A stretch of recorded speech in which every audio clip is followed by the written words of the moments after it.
Trump का refuelling aircraft KC-135 भस्म।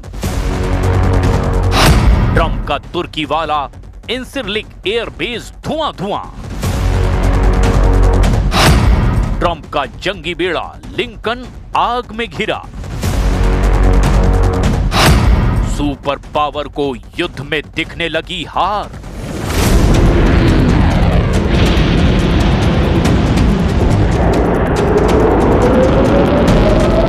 Iran ने जबरदस्त हमलों से 13 वॉर जोन में बढ़त बना ली है। खाड़ी से तुर्की तक ईरान की मिसाइलें उड़ रही है। समुद्र में ईरान की बारूदी सुरंग फट रही है। ईरान ट्रंप को संभलने का मौका नहीं दे रहा है। ईरान ने इजराइल को सोचने का वक्त देना भी बंद कर दिया है, क्योंकि मुस्तफा खामनेई लड़ाई को निर्णायक मोड़ पर लेकर आ चुके हैं। वजह है अमेरिका और इजराइल के हथियारों की बर्बादी। अमेरिका के सैन्य अड्डों की कमजोरी ने ईरान के हौसले बुलंद कर दिए हैं। अमेरिका के सबसे कुख्यात जंगी हथियारों की हवा खराब हो चुकी है। ट्रंप के 4 जंगी लड़ाके युद्ध में बेमौत मारे गए हैं। ईरान से लड़ाई शुरू होने के बाद ट्रंप के 3 F-15E स्ट्राइक ईगल्स कुवैत में ढेर हुए। इसके बाद सबसे बड़ा चौथा झटका अब इराक में KC-135 टैंकर बोइंग 707 एयरलाइनर को क्रैश से लगा है, जिसमें अमेरिका के 4 सैनिकों की मौत हो गई है।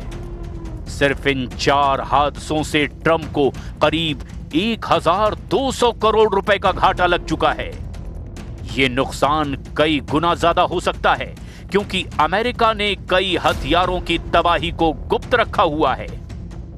इराक के आसमान में 2 एयरलाइनर उड़ रहे थे। उनमें से एक जलकर राख हो गया, दूसरा बच गया। लेकिन ईरान के सटीक हमलों से अमेरिका के जंगी बेड़ों को बचाना अब मुश्किल लग रहा है। ईरान के इस्लामिक रिवॉल्यूशनरी गार्ड्स ने दावा किया कि उन्होंने अमेरिका के कैरियर लिंकन को मिसाइलों और ड्रोन से दहला दिया है। ईरान ने यह तक कहा कि उसके हमलों से डरकर लिंकन भाग खड़ा हुआ है। रिवॉल्यूशनरी गार्ड ने बताया कि लिंकन को समुद्र में ईरान से 340 किलोमीटर दूर निशाना बनाया गया। प्रेस टीवी पर जारी बयान में जंगी बेड़े पर हमलों का क्रेडिट ईरान के पवित्र पैगंबर के केंद्रीय मुख्यालय को दिया गया।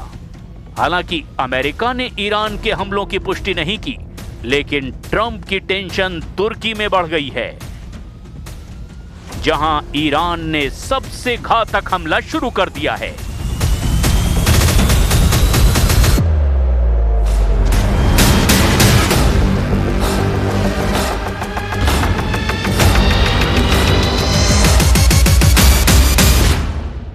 ये तुर्की के अदाना स्टेट का वीडियो है, जहां ईरान की मिसाइलों के वीडियो नागरिकों ने बनाए हैं।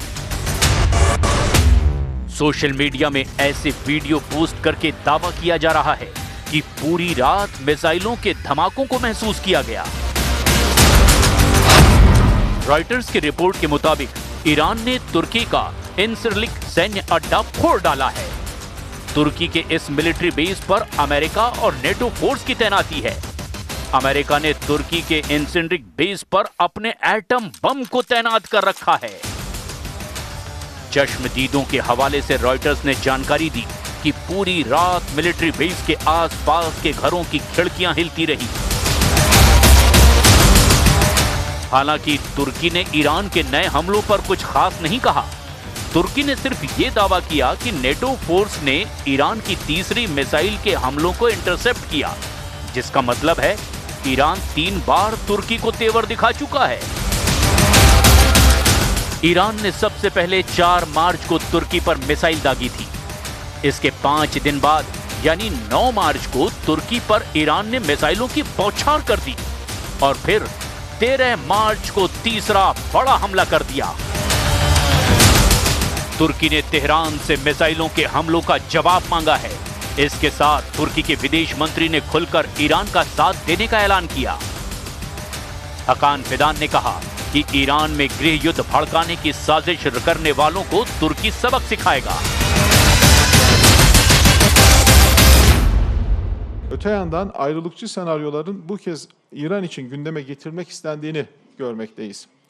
İran'da iç savaş çıkarmayı ve etnik veya dinsel fay hatları üzerinden çatışmaları körüklemeyi hedefleyen her türlü plana sonuna kadar karşıyız. Bu tip maceralara karışmak isteyenleri şimdiden uyarıyoruz.